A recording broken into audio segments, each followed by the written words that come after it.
Hot seat आज हमारे साथ हैं शाहनवाज हुसैन, बीजेपी के वरिष्ठ नेता। शाहनवाज जी, आपका स्वागत है इस खास कार्यक्रम में। शाहनवाज जी, बताइए कि आप पार्टी में प्रधानमंत्री पद के उम्मीदवार हैं क्या?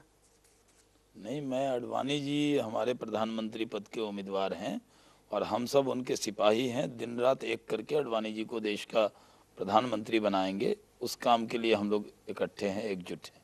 लेकिन पार्टी में ऐसा लग रहा है जैसे कि प्रधानमंत्री बनने की होड़ लगी हुई है और किसी भी हालत में अडवाणी जी को प्रधानमंत्री नहीं बनने देना है। ऐसा कुछ नहीं, दुष्प्रचार है। जिस तरह पाकिस्तान हमसे डायरेक्ट लड़ाई में नहीं जीत सकता, तो हमारे अंदर आकर कुछ करता है, अंदर में कार्रवाई करता है। आप कहने मतलब इसलिए विपक्ष के लोग डायरेक्ट अडवाणी जी के सामने जीत नहीं सकते, इसलिए दुष्प्रचार करवा रहे हैं कि बीजेपी में झगड़ा है, बीजेपी में झगड़ा। बीजेपी में कोई झगड़ा नहीं है।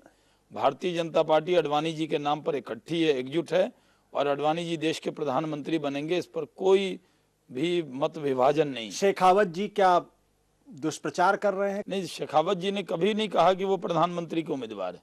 शेखावत जी के भी प्रधानमंत्री के उम्मीदवार अडवाणी जी हैं। अडवाणी जी और शेखावत जी दोनों 50 साल पुराने मित्र हैं। परेशान क्यों है शेखावत जी से? पार्टी परेशान क्यों है? अचानक राजनाथ जी नेक्स्ट अगले दिन जो है प्रेस कॉन्फ्रेंस करके क्लैरिफिकेशन देने की कोशिश करते हैं। शेखावत जी, अडवाणी जी, अटल जी, ये लोग पार्टी के उन नेताओं में से हैं जिन्होंने पार्टी को सींचा है और भारतीय जनता पार्टी का एक एक कार्यकर्ता शेखावत जी की बहुत इज्जत करता है। वो उपराष्ट्रपति रहे, राजस्थान के मुख्यमंत्री रहे, उनकी कोई अगर दिल को कोई ठेस पहुंचती है तो पूरी पार्टी को ठेस बिहार में क्या कहते हैं ना कि जड़ में मट्ठा डालना। शेखावत जी इस वक्त जड़ में मट्ठा डालने की कोशिश कर रहे हैं।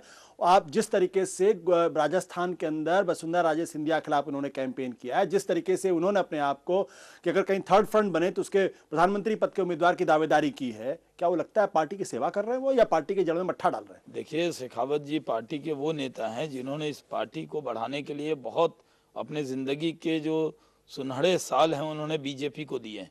उनसे कभी ये उम्मीद हो ही नहीं सकती। जो लोग ये आपको निराशा है जिस तरीके से बातें कर रहे हैं? नहीं, वो मैं ये मानता हूं कि शेखावत जी को किसी बात से ठेस पहुंची होगी। मतलब वसुंधरा राजे सिंधिया ने उनको ठेस पहुंचाई? नहीं, अगर उनको ठेस पहुंची होगी तो हम उनको मना लेंगे। वो कह रहे हैं कि पार्टी में टिकट बेचे जाते हैं, वो ये कह रहे हैं, खुलेआम कह रहे हैं। ये पार्टी के प्रति निष्ठा है उनकी? या मैं तो खुद केंद्रीय चुनाव समिति का सदस्य हूं। मैंने तो आज तक ये बात मेरे नजर में तो नहीं आई कि कहीं टिकट बिकता है। शेखावत झूठ बोल रहे हैं? नहीं, देखिए, झूठ की वो उन्होंने जो कहा उनकी अपनी भावना है। वो उनको कहीं ऐसा लगा होगा, ये हो सकता है। उपराष्ट्रपति रह चुके हैं, ऐसी भाषा इसका इस्तेमाल कर रहे हैं। पार्टी उनको दो टूक संदेश क्यों नहीं देती है कि हमें आपकी जरूरत नहीं और आप पार्टी के सदस्य भी नहीं है, इसलिए कृपया बयानबाजी ना करें? देखिए, शेखावत जी मेरे से दोगुनी उम्र के हैं और मैं आपको ये कह सकता हूं कि जितना मैंने सियासत किया उससे कई दिनों, जितनी मेरी उम्र है उससे कई गुना ज्यादा उन्होंने सियासत किया है।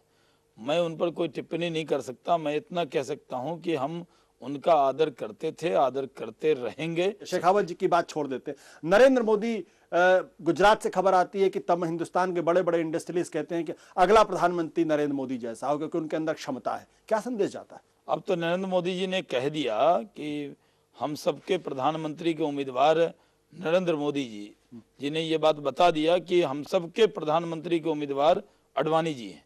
और ये सही है कि गुजरात में नरेंद्र मोदी जी बहुत मकबूल हैं। जिस तरह शिवराज सिंह चौहान मध्य प्रदेश में पहली बार ऐसे मुख्यमंत्री हैं जो दोबारा सरकार को लेकर आए, वो मध्य प्रदेश में बहुत मकबूल हैं। येदियुरप्पा जी कर्नाटक में बहुत मकबूल हैं। रमन सिंह छत्तीसगढ़ में बहुत मकबूल हैं। और ये सब लोगों के लिए अगर सबसे इंपॉर्टेंट कोई व्यक्ति है तो वो अडवाणी जी हैं और सब लोग मिलकर अडवाणी जी को प्रधानमंत्री बनाना चाहते हैं। लेकिन जब डायस पे इस तरीके की बात हो रही थी तो नरेंद्र मोदी ने उसका जवाब देना उचित नहीं समझा। वो उस वक्त खड़े होकर कह सकते हैं कि नहीं, प्रधानमंत्री पद के एकमात्र उम्मीदवार बीजेपी की तरफ से सिर्फ लाल किस आडवाणी है, कृपया मेरा नाम ना लें। लेकिन तीन लोगों को बोलने की परमिशन दी, बोले वो लोग और इंतजार किया लंबा। देखिए, एक बात साफ है कि वहां पर किसी ने ये नहीं कहा कि अडवाणी जी प्रधानमंत्री नहीं हो। उन्होंने कहा कि नरेंद्र मोदी जी में क्षमता दिखती है। अब क्षमता कब के लिए दिखती है ये भी कोई टाइम बॉन्ड नहीं बताया। दूसरी बात, किसी चैनल का एडिटर कौन हो ये नेता नहीं तय करता। किसी कंपनी का, अंबानी जी की कंपनी का सीईओ, मैनेजिंग डायरेक्टर कौन होना चाहिए ये शाहनवाज हुसैन नहीं तय कर सकता है। देश का प्रधानमंत्री कौन होगा ये देश की जनता तय करती है, ये कोई कॉर्पोरेट वर्ल्ड के लोग तय नहीं करते हैं। क्या नरेंद्र मोदी में प्रधानमंत्री बनने की काबिलियत, लियाकत है?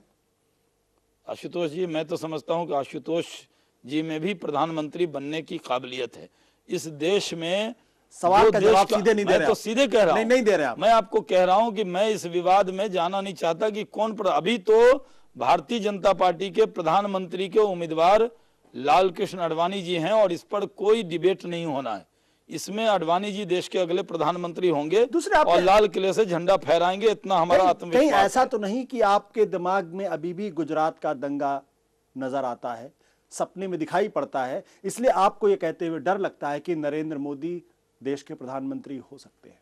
देखिए, कहते हुए डर लगता है मैं आपको? आपसे कह रहा हूं कि इस देश में भारतीय जनता पार्टी में गैलेक्सी ऑफ लीडरशिप है।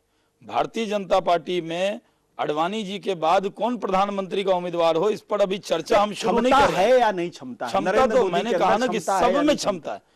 चलिए, आप जो बात कह रहे हैं, क्या उसको अब दूसरे परिप्रेक्ष्य में अगर हम देखें कि इस देश को, जिसकी 50% से ज्यादा आबादी युवा है, वहां पर 80 साल से ज्यादा उम्र का व्यक्ति एक राष्ट्रपति बनता है, यहां क्यों? देखिए, ये मैं जानता था कि ये डिबेट अब कुछ लोग शुरू करेंगे कि अमेरिका में अभी वहाँ बर्फ गिर रही है, हमारे यहाँ दिन होता है तो वहाँ रात होती है। हमारी डेमोक्रेसी में अनुभव का बहुत बड़ा स्थान है और अनुभव के आधार पर मैं ये कह सकता हूँ कि आडवाणी जी की उम्र 80 होगी, लेकिन आज देश के जितने युवा नेता हैं उसमें सबसे फिजिकली फिट, मेंटली फिट अगर कोई व्यक्ति है इस पद के लिए, सबसे एलिजिबल कोई व्यक्ति है तो वो लाल कृष्ण युवा आडवाणी जी हैं। कितने बार वो देश ने एक बार, देश ने, मैं आपको आशुतोष जी मैं कह रहा हूं कि इस देश ने ओबामा से कम उम्र का प्रधानमंत्री राजीव गांधी को बनाकर देखा और इस देश में नहीं होता। मैं कह रहा हूं बनाकर देखा, लेकिन वो सफल प्रधानमंत्री साबित नहीं हुए और तब बीजेपी जब उनसे गलतियां हुई तब लोगों ने कहा, प्रधानमंत्री नहीं बनाएगी। नहीं, तब लोगों ने कहा कि काश राजीव गांधी जी को अनुभव भी होता। तो अनुभव और युवा का मिश्रण है। मैं भी युवा नेता हूं, मैं भी देश का सबसे कम उम्र का मंत्री रहा हूं, लेकिन मैं मानता हूं कि अनुभव का बहुत बड़ा स्थान। राजनाथ जी को तो आप समझते होंगे, पार्टी के अध्यक्ष हैं, क्या उनके अंदर प्रधानमंत्री बनने की काबिलियत है, ये लियाकत है कि नहीं है? क्या वो प्रधानमंत्री बन सकते हैं? देखिए, आप एक एक करके अगर पूछेंगे नरेंद्र मोदी जी में लियाकत है कि नहीं, राजनाथ सिंह जी में लियाकत है कि नहीं, सुषमा जी में लियाकत है कि नहीं, अरुण जेटली में लियाकत है कि नहीं, वेंकैया नायडू में लियाकत है कि नहीं, ये सब लोगों में लियाकत है बनने की जब देश की जनता तय करती है कि कौन प्रधानमंत्री हो और उस वक्त की परिस्थिति तय करती है। हमारे पास गैलेक्सी ऑफ लीडरशिप है, हमारे पास 10 ऐसे लोग हैं जिनमें प्रधानमंत्री बनने की क्षमता है और दूसरी पार्टी में अकाल है, और दूसरी पार्टी में अकाल है कि वो प्रधानमंत्री। अपने आप को उस गैलेक्सी में अपने आप को मानते कि नहीं मानते?